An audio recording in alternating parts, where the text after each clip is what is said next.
Hello,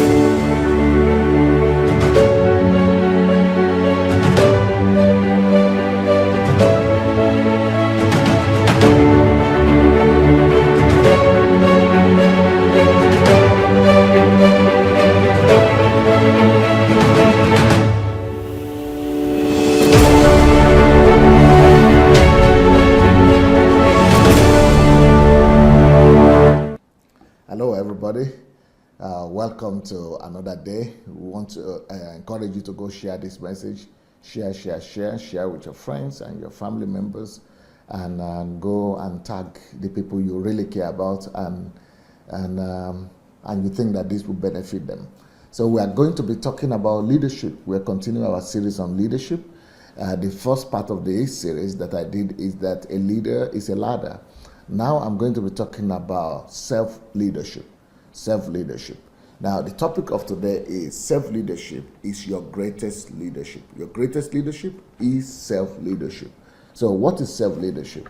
Self-leadership is the fact that you must be able to control yourself. You must be able to be on top of your games. And you must be able to manage your own life and your own self. For us to be able to conquer the world, we have to start by conquering ourselves. For us to be able to manage the world around us, we've got to start by managing ourselves first. So self-leadership is the ability to be able to be in charge of your life. Now, what are the dangers? What are the things hampering you and standing on your way from managing yourself or from being the leader of yourself?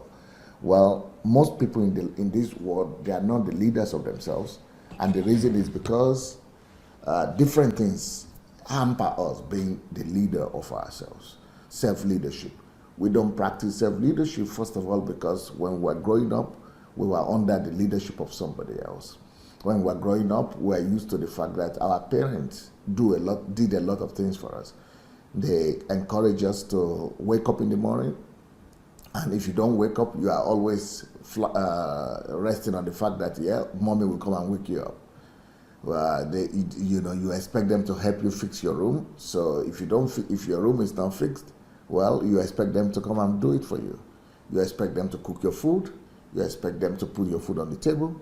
You expect them to wash the plates after you. So what we have seen, and what most of us, not all of us, but most of us have experienced in our lives is the act of leadership being delegated to somebody else taking over leadership on our behalf, somebody else doing the leadership that we were supposed to be doing through self-leadership.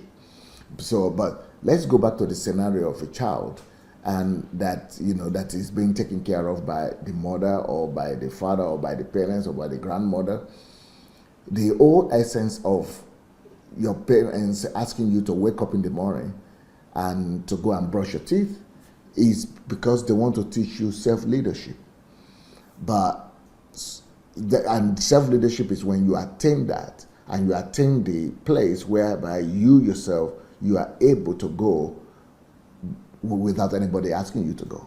So that means now you have attained self-leadership in that regard. You now have taken the position of leadership to take responsibility for going to brush your teeth without anybody helping you out.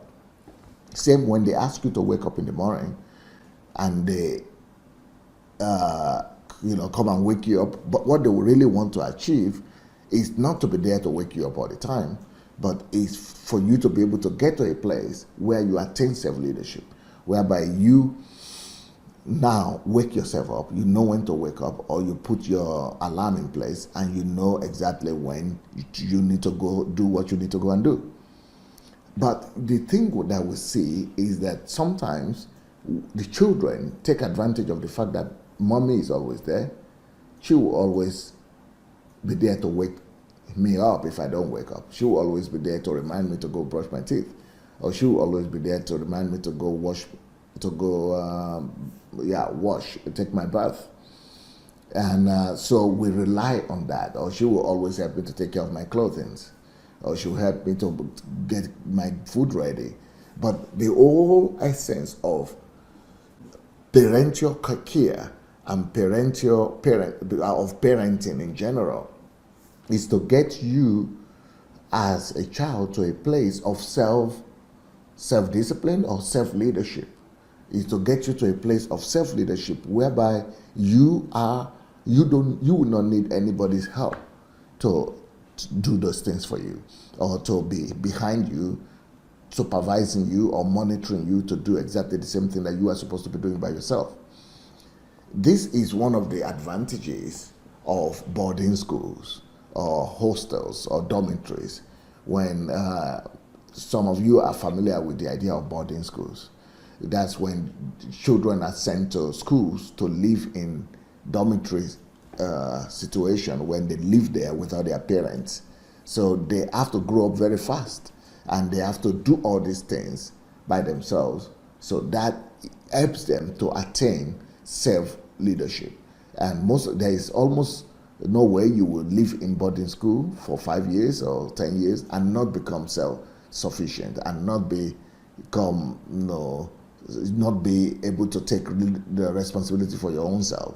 Self-leadership will come to you if you go to dormitory, because you are not living with anybody. Nobody is there to wake you up. Even if you miss your own duty or whatever you are supposed to do and you don't do it on time, somebody will go after you.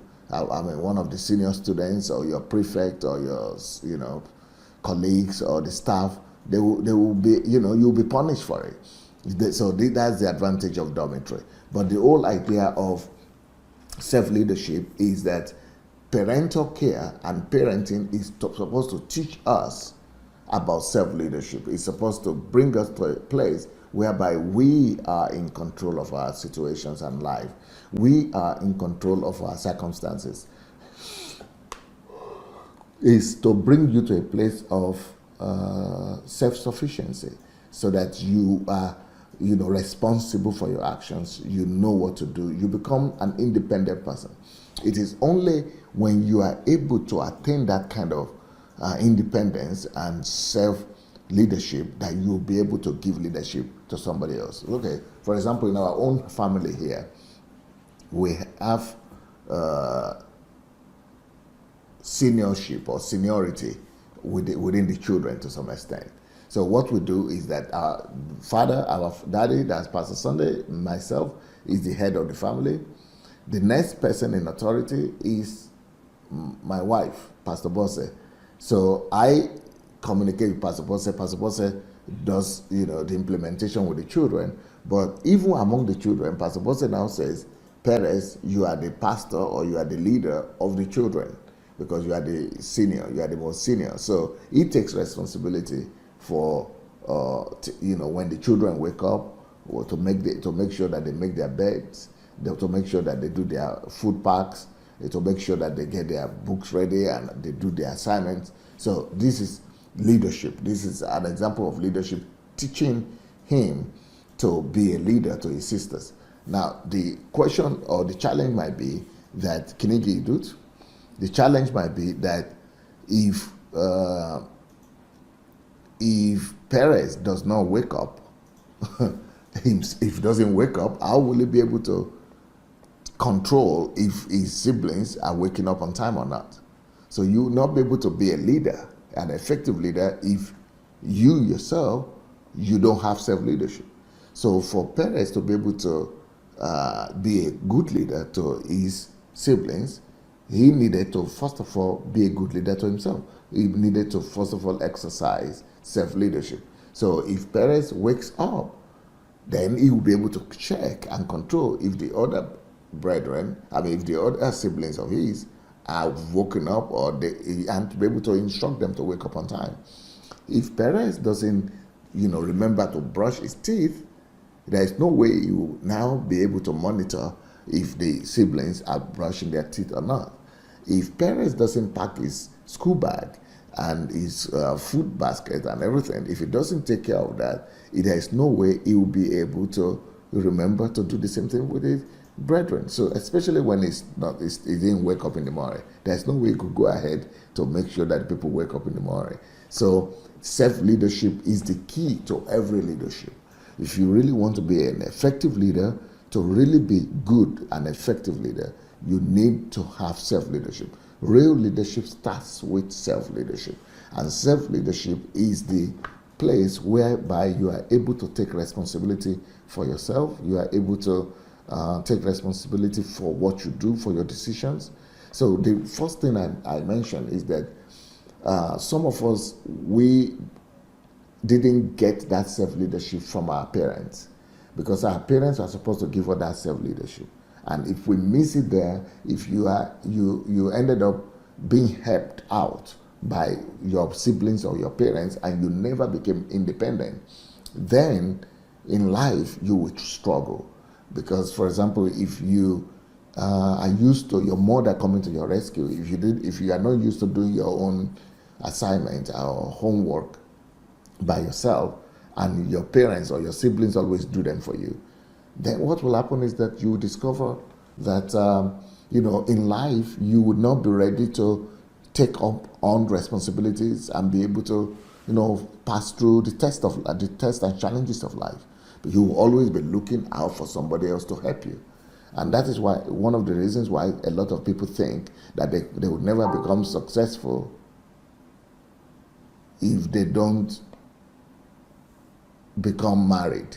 So some people are looking for married partner because they need somebody to come and do their chores for them.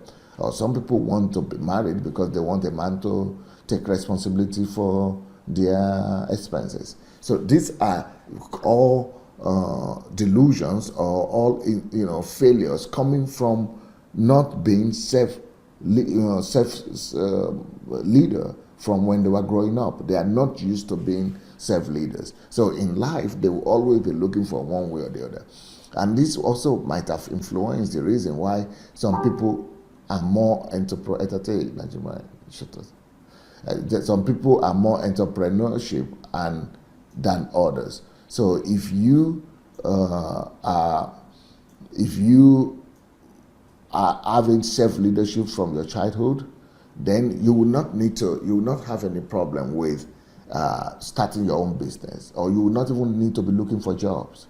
But most people who are looking for jobs is because they are used to the fact that since they were growing up, somebody has to give them something. But when you have been used to doing everything yourself, when you've been given or trained in self-leadership from when you are small, when you grow up, you will not be looking for a job. You will not look to finish university and be looking for somebody to employ you. You will be ready to go ahead and make way for yourself because you are used to taking responsibility for your life. So one of the reasons why adults grow up and they don't have this self-leadership that we are talking about is because there was a default when they were growing up with their parents. The parents, they were over-reliant on their parents or on their family members. Their parents did not succeed in teaching them self-leadership or in making them self-sufficient, in taking responsibility for their lives from when they were young. So now that they did not perfect that act in their homes, when they now grow up, it will become a challenge. That is one of the problems why we don't attain self-leadership in life later on. We'll be struggling through life and will not know that it's coming from our childhood. Now, the other reason why we fail to have self-leadership is because most of the time when we go to school, schools also supposed to help us to have self-leadership, because in school the whole idea is for you to be able to learn independence and to be able to work on yourself. But when you fail in school to be self-sufficient, to take responsibility for yourself, and somebody is always helping you out, and that will also affect you when you grow up and when you meet real life. Because in real life, nobody's going to wait for you. Nobody is going to pity you. Nobody is going to be there trying to resolve your issues for you. You've got to resolve your own issue by yourself. So self-leadership also could be developed in school environment. And this is why these old systems are set up in such a way that you will be able to grow up and be able to face life and be able to cope with life. But when you fail to learn self-leadership in families, when you fail to learn self-leadership in school system, then it's going to be very, very difficult for you to be successful in real life. So those are some of the reasons why a lot of people lack self-leadership when they are adults. Unfortunately, there is another factor that leads to lack of self-leadership in people, in grown-up people, and this factor is religion. Yeah, in a lot of religious homes and religious societies, you are told that God is in control of everything, that God has to do everything. Just pray. God will help you to pass exams. God will help fix your country. God will do this. God will do that, and that might never happen, because a lot of the areas where we're asking God to come and fix our problems for us, He actually expects us to fix those problems by ourselves. So when you go to or you belong to a society, or you come from a nation where everything is religion and religious, where they're always telling you, go and pray about it, or go and wait for God to tell you something. Oh, okay, go. That's one of the big reasons why unbelievers are more successful than Christians. In a lot of areas, unbelievers are more successful. And the reason why they are more successful is because they are not waiting for anything. They are not waiting to hear from God or to have confirmation. They are not waiting to hear if it's the will of God or it's not the will of God. They are not waiting to pray that, okay, God will fix it for them. God will answer their prayers. They take responsibility for life. They go and act out what they needed to do. And that's why it works out for them. While we are still waiting, or while we are still expecting God to do something for us, they are actually going forward and doing it for themselves. So that is what we call self-leadership. And religion could hamper self-leadership sometimes. Religion could stand on the way of self-leadership. Religion could stand on the way of self-leadership. So if you want to be able to not just manage your own life later on in life and be able to be successful self-manager, you must also be able, but you also want to be able to be a good leader in society. You want to be a good, successful leader. It has to start with self-leadership. You've got to start with yourself. It has to start with self-leadership. Well, so the greatest victory a leader must win, the greatest victory you could have in your life as an individual, is this thing that we're talking about today, is the victory over self. And it is manifested in you being able to be your own leader. It's manifested in you being able to have self-leadership over yourself and over your life. So your greatest victory as a leader should be to get the mastery over yourself. That there are other ways, other reasons why, even when you don't have much problem, you didn't have much problem from your parents or from your upbringing or in your school or with religion, there is another reason why we struggle with self-leadership. The reason is that a lot of us, not a lot of us, but all of us, really, all humans, we are carnal. And what that means, that we are carnal, is that we live in the flesh, we live in the body. And as long as we are living in the body, the limitations of the body sometimes could stand on our way to self-governance and to self-leadership. Because, for example, why is it that you want to wake up at 5 o'clock in the morning, but you don't end up waking up in the morning? Like right now, I am,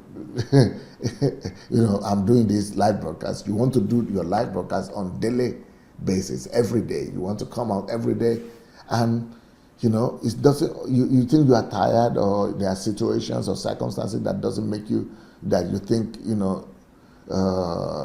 you cannot make it. Maybe you do for a few days and then you give up. Why that? It has, because we are flesh. And in the flesh, the carnal nature of man sometimes takes the upper hand.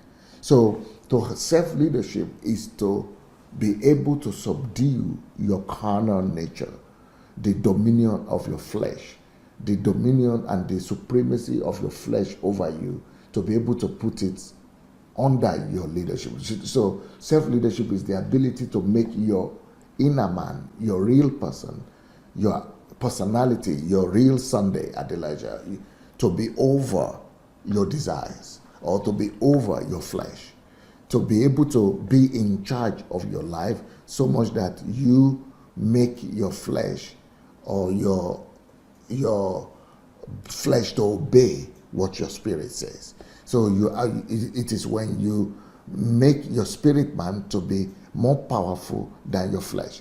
For most people, they don't even know how to make that transition. For most people, they only do what their flesh wants them to do. Because it is your flesh that wants to eat, and your flesh always wants to eat. So but it takes self-leadership to be able to say, no, I'm not going to eat this week. I'm not going to eat today. I'm going to fast, and I'm going to put myself in control. I'm going to subject my body to myself, to my discipline, to the order of fasting. So that is what we call self-leadership. The ability to be able to be in charge and be over the dictates of the flesh. For example, you are a married person, but you see a lot of beautiful ladies all around you, and they are all beautiful, they are all nice, and you feel like being with every one of them. Well, why is it that you stop doing that? Why is it that you don't do that? It's because of self-leadership. Self-leadership, we have to instruct you to say, no, I'm married, so there's no way I will be sleeping about with all these other young ladies because they are not my wife. They are somebody else's wife. Well, it's not easy to do that if you don't have self-leadership. So it takes self-leadership for you to be able to say, no, I'm going to put myself, my body, under subjection of the principles that I know to be right, of the truth that I know to be right. So your flesh and the carnal nature is one of the reasons why we don't have self-leadership. For example, a lot of people think that they are unlucky in one area or the other, that things are not working out for them, that they are not lucky. And the reason why they say this is because, they have not been exercising enough self-leadership over themselves. They have not been disciplining themselves enough. They have not been putting themselves under subjection. So, for example, why is it that people say they are not lucky? It's because things don't work out for them. And there is a quotation, I forgot who said it, that it said, I discovered that I'm always unlucky when I've not put enough efforts. But when I begin to work for 18 hours a day, and I'm consistently working 18 hours every day, I discover that I begin to get lucky. I begin to be lucky. So you begin to be lucky, not because of luck or some mysterious forces that are making you to be lucky or unlucky, but you begin to be lucky because you work hard for it, because you follow the principles of hard work. So it's not because you are lucky, it's because you exercise self-discipline, you exercise self-leadership, and that self-leadership led you to success and led you to good results. And so that's what we call lucky. So what I'm saying is a lot of people exercise lack of luck or bad luck, as they say, or ill luck, because they don't exercise self-leadership. Once self-leadership is in place, you begin to discover that everything works out for you, that you are lucky all the time, that things work out for you. You are not dependent on luck anymore. You are no more dependent on circumstances or situations. Everything seems to be working smoothly because you have exercised self-leadership over your flesh. You have put, your spirit man, your principles, the right thing to do, you have put it over and above the desire to just, relax and to be lazy or to be indolent.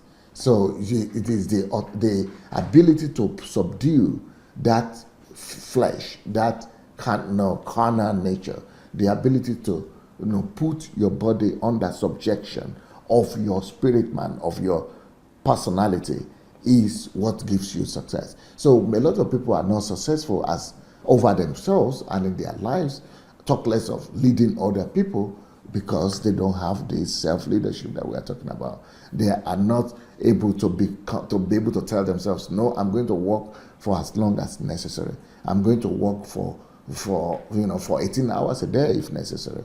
I'm going to work around the clock. I'm not going to sleep. I'm not going to rest. I'm not going to look at tiredness. I am going to do as much as possible. That's why they encounter situations and they begin to run from one church to the other, thinking that it's of Satan or demons that are after them, because they just need to exercise more of self-leadership. And the same thing we see when it comes to other areas of life.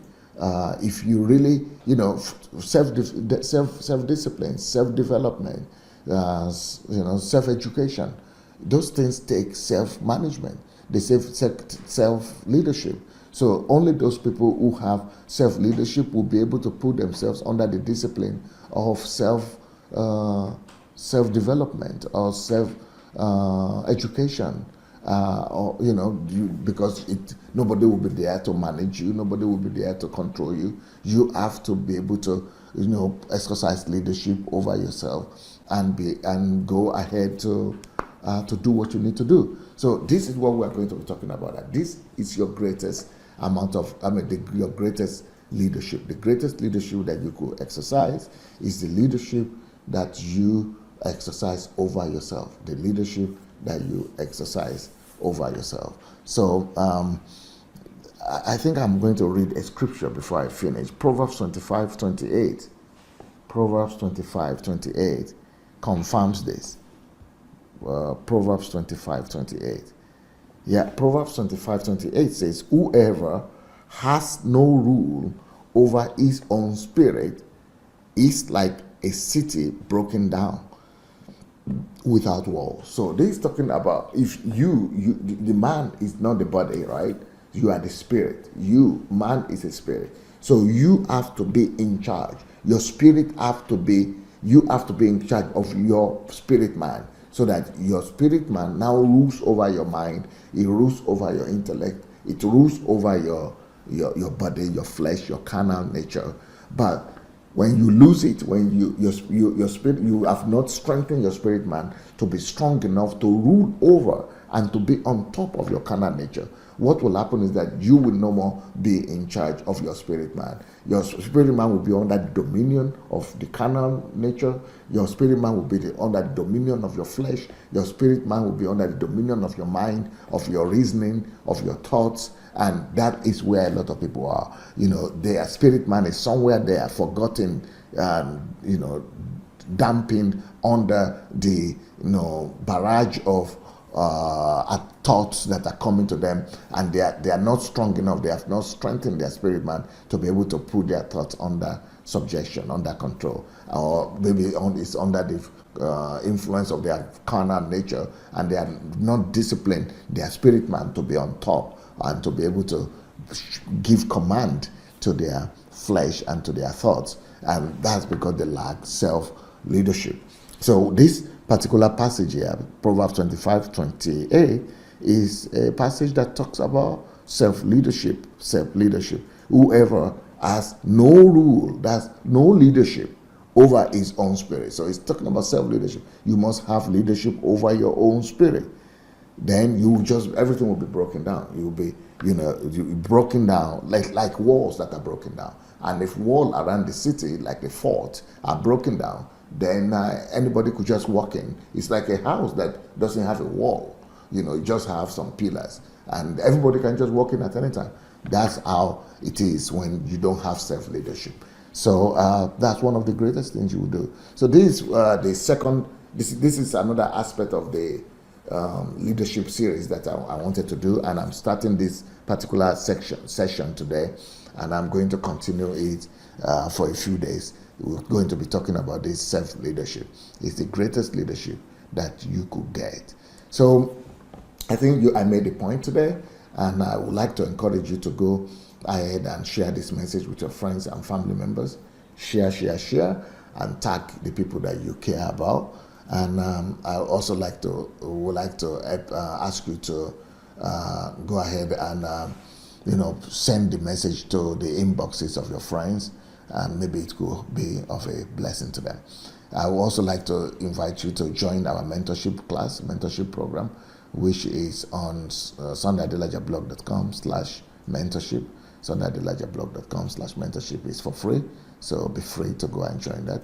Also, if you want to be receiving our messages on your WhatsApp, just send us your WhatsApp number. You see the number, our WhatsApp number on the screen right now. Just write it down. And if you want your friends and family members to be receiving our messages, we'll be sending you these messages on daily basis for free. Yep.